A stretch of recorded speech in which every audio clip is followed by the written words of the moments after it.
Halo anak-anak, semoga kita semua dalam keadaan sehat agar proses pembelajaran yang akan kita lakukan pada hari ini dapat berjalan dengan baik. Nah, adapun materi kita pada hari ini yaitu iman dan kebersamaan dalam jemaat. Nah, sebelum kita memulai pembelajaran pada pagi hari ini, alangkah baiknya kita berdoa terlebih dahulu. Mari kita bersatu dalam doa, dalam nama Bapa dan Putra dan Roh Kudus. Amin. Ya Allah, ya Tuhan kami, pandanglah kami semua yang mengadakan hati untuk mengangkat pujian dan syukur atas kemurahan-Mu dalam hidup kami masing-masing. Hadirlah ya Tuhan dalam hati kami, agar dapat menimba pengetahuan iman pada hari ini. Demi Kristus Tuhan dan Juru Selamat kami. Amin. Dalam nama Bapa dan Putra dan Roh Kudus. Amin. Nah anak-anak, adapun tujuan pembelajaran kita pada hari ini, setelah kita belajar iman dan kebersamaan dalam jemaat, diharapkan kepada kita semua mampu menjelaskan makna atau arti dari hidup beriman di tengah-tengah masyarakat. Yang kedua, kita dapat menjelaskan ajaran kitab suci atau ajaran tentang cara hidup pertama. Yang ketiga, kita dapat menceritakan pengalaman yang mengungkapkan iman dalam jemaat. Yang keempat, kita dapat membuat pengalaman hidup beriman dalam bermasyarakat dalam kehidupan kita sehari-hari. Dalam iman, kita sebagai manusia menyadari dan mengakui bahwa Allah yang tak terbatas memasuki hidup manusia yang serba terbatas, menyapa dan memanggil kita. Iman berarti jawaban atas panggilan Allah. Iman pertama-tama dan terutama menyangkut hubungan manusia dengan Allah. Peran jemaat beriman dalam perkembangan dan pengembangan iman sangatlah perlu dan tidak boleh kita abaikan, karena kita membutuhkan sesama umat beriman agar iman kita dapat berkembang. Sebaliknya, mereka juga membutuhkan kita agar iman mereka juga dapat berkembang. Dalam iman memperlihatkan dua aspek, yaitu pribadi dan sosial. Pribadi yaitu hubungan individu dengan Allah, sementara sosial yaitu iman yang diungkapkan atau diwujud nyatakan dalam hidup bersama dengan jemaat, baik itu dalam keluarga, lingkungan, stasi maupun paroki. Baiklah anak-anak, sekarang kita masuk pada pengamatan gambar.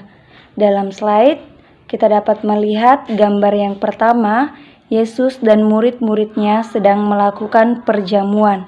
Nah, seperti inilah kira-kira hidup jemaat pertama.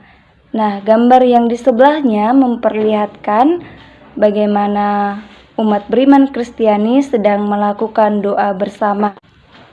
Nah, sekarang kita masuk pada ajaran kitab suci mengenai iman dan kebersamaan dalam jemaat. Kita dapat membuka Alkitab kita masing-masing, Kisah Para Rasul bab 2 ayat 41 sampai 47. Cara hidup jemaat pertama. Mari kita buka Alkitab kita masing-masing, kita membaca dan memahaminya. Kisah Para Rasul bab 2 ayat 41 sampai 47 menceritakan cara hidup jemaat pertama.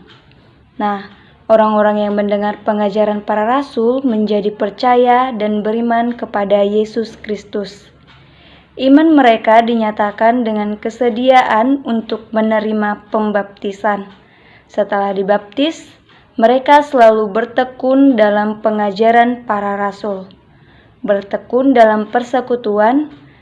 Nah, setiap hari mereka berkumpul dalam bait Allah, memecah-mecahkan roti secara bergiliran di rumah masing-masing, makan bersama-sama dengan gembira dan tulus hati.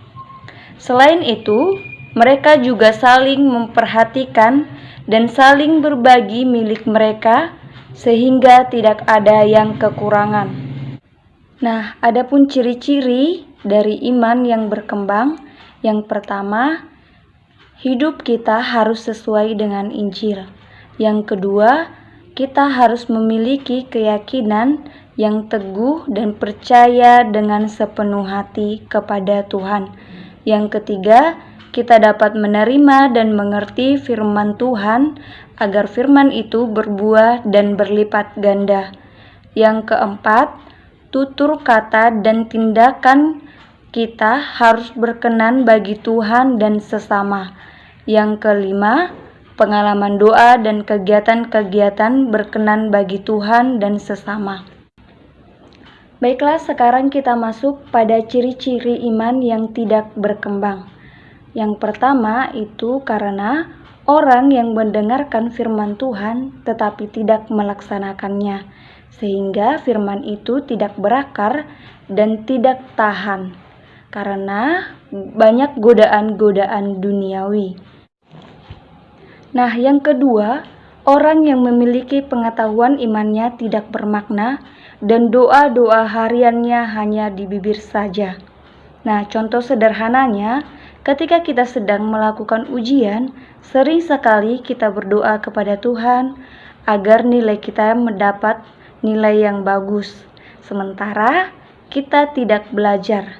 Nah, sementara yang diinginkan Tuhan, kita berdoa kepadanya, minta bantuan agar nilai kita dapat bagus, dan kita juga harus berusaha dengan cara belajar dengan tekun agar kita menghasilkan nilai yang bagus. Yang ketiga yaitu orang yang selalu berdoa tidak tulus, karena dalam berdoa ia tidak berkomunikasi dengan Tuhan, tetapi hanya ikut-ikutan atau supaya dilihat dan dipuji orang lain. Nah, contoh sederhananya, di antara kita masih banyak yang belum dari kesadarannya sendiri pada hari Minggu untuk pergi ke gereja. Sering di antara kita melihat orang lain ke gereja, maka kita ke gereja. Karena orang tuanya memaksa kita ke gereja, bukan dari kemauan kita sendiri. Itulah contoh sederhana dari tindakan yang hanya ikut-ikutan saja. Nah, yang menjadi faktor pendukung iman dalam kebersamaan jemaat, yang pertama, karena adanya keinginan dan niat untuk memiliki bekal iman. Yang kedua, karena orang tua yang mendukung dan menciptakan keluarga yang dibina dengan hidup doa. Yang ketiga, lingkungan gereja yang menyediakan berbagai macam kegiatan rohani, seperti pendalaman Alkitab, doa lingkungan, ataupun pendalaman poster APP. Nah, yang ketiga, membaca kisah-kisah menarik tentang pengalaman tokoh-tokoh dalam kitab suci Perjanjian Lama maupun Perjanjian Baru, seperti kisah dari Yakub, Abraham, dan juga Yusuf, Maria. Nah, yang kelima yaitu membaca pengalaman iman tokoh-tokoh zaman modern seperti Paus Yohanes Paulus II ataupun Ibu Teresia dari Kalkuta. Nah, selanjutnya adapun faktor penghambat dari iman dalam kebersamaan jemaat makanya tidak berkembang. Yang pertama, karena kita sendiri tidak ada kemauan untuk mengembangkan iman kita. Nah, yang kedua, pendidikan iman orang tua dalam lingkungan keluarga kurang mendapat perhatian, seperti doa bersama, membaca kitab suci jarang dilakukan, ataupun bahkan tidak pernah. Nah, yang ketiga yaitu lingkungan masyarakat yang kurang kondusif, dan lebih mementingkan diri atau disibukkan dengan hal-hal duniawi. Nah, yang keempat yaitu perkembangan zaman dan arus globalisasi yang membawa perubahan nilai yang berdampak negatif. Nah, adapun usaha dalam mengembangkan iman, yaitu yang perlu kita lakukan yang pertama, membina doa pribadi dengan setia pada kesempatan-kesempatan tertentu. Misalnya, berdoa sebelum dan sesudah makan, atau sebelum melakukan kegiatan-kegiatan yang akan kita lakukan, ataupun ketika kita mengalami kesulitan atau kegembiraan, mari kita awali dengan berdoa. Nah, yang kedua yaitu mengikuti kegiatan-kegiatan rohani di lingkungan gereja, seperti doa lingkungan, pendalaman kitab suci, retret, rekoleksi, atau ikut menjadi anggota KOR, kelompok misdinar juga termaksud. Nah, yang ketiga yaitu membaca kitab suci secara pribadi, atau membaca majalah atau buku-buku rohani. Nah, yang keempat, terlibat dalam kegiatan-kegiatan sosial kemasyarakatan seperti membersihkan lingkungan sekitar. Nah, inilah yang menjadi usaha dalam mengembangkan iman kita. Baiklah anak-anak, adapun rangkuman dari materi kita pada hari ini yaitu iman berarti jawaban atas panggilan Allah. Iman itu bersifat personal dan sosial. Iman yang bersifat personal artinya bagaimana hubungan pribadi manusia dengan Allah. Selain relasi pribadi yang merupakan tanggapan manusia atas tawaran kasih Allah, iman juga memiliki sifat sosial. Artinya iman itu diungkapkan dan diwujud nyatakan dalam hubungan kebersamaan dengan jemaat lain. Selanjutnya, usaha mengembangkan iman tidak cukup dengan mengandalkan kekuatan diri sendiri, namun perlu keterlibatan jemaat dalam mengembangkan iman.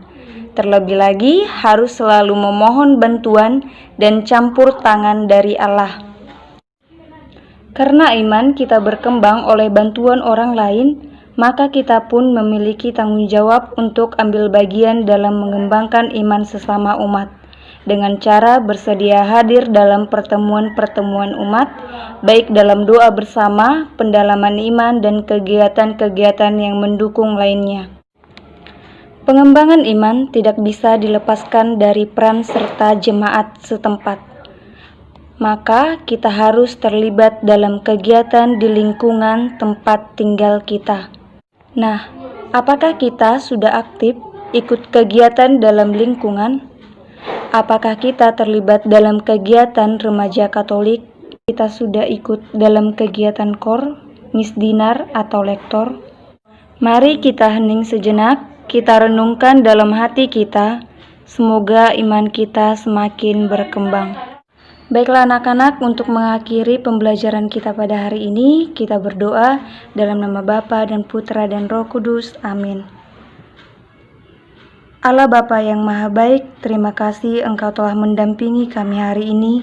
Semoga mulai dari sekarang, kami bersedia untuk terlibat secara aktif dalam berbagai kegiatan di lingkungan dan gereja setempat, agar iman kami tumbuh dan berkembang sesuai dengan kehendak-Mu. Dengan pengantaran Kristus Tuhan dan Juru Selamat kami. Amin. Dan Bapa dan Putra dan Roh Kudus. Amin.